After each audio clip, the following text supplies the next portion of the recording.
Nos sentimos muy orgullosos de poder decir que el Instituto de Lenguas de la Universidad Católica de Valencia se ha convertido en la primera y única universidad de toda la Comunidad Valenciana en recibir este reconocimiento como centro acreditado del Instituto Cervantes. Se trata de la única acreditación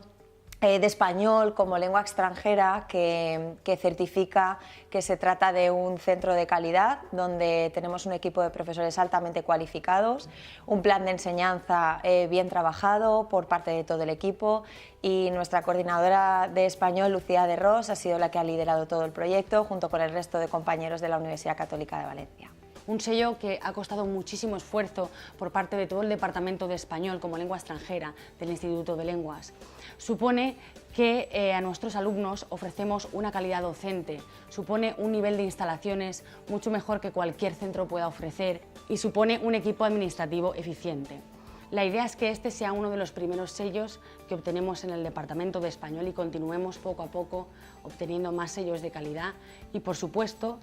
poder promover nuestros cursos no solamente de español como lengua extranjera, sino de cualquier idioma que se imparte en el Instituto de Lenguas y poder ofrecer a nuestros futuros alumnos la seguridad de que van a obtener una enseñanza de alta calidad. En el Instituto de Lenguas, además de español, trabajamos con los alumnos la enseñanza de idiomas como puede ser inglés, con la formación a exámenes oficiales, la capacitación de inglés, capacitació de valencià y mestre de valencià, como titulaciones oficiales reguladas por la orden de consellería para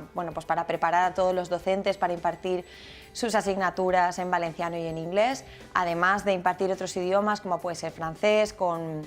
asociación con el Instituto Francés, que representa la Embajada Francesa, o como alemán, árabe, chino, ruso, portugués y japonés también. Así que os invitamos a todos a seguir formándose en idiomas con nosotros. Nos encontramos en la Avenida del Oeste, número 48.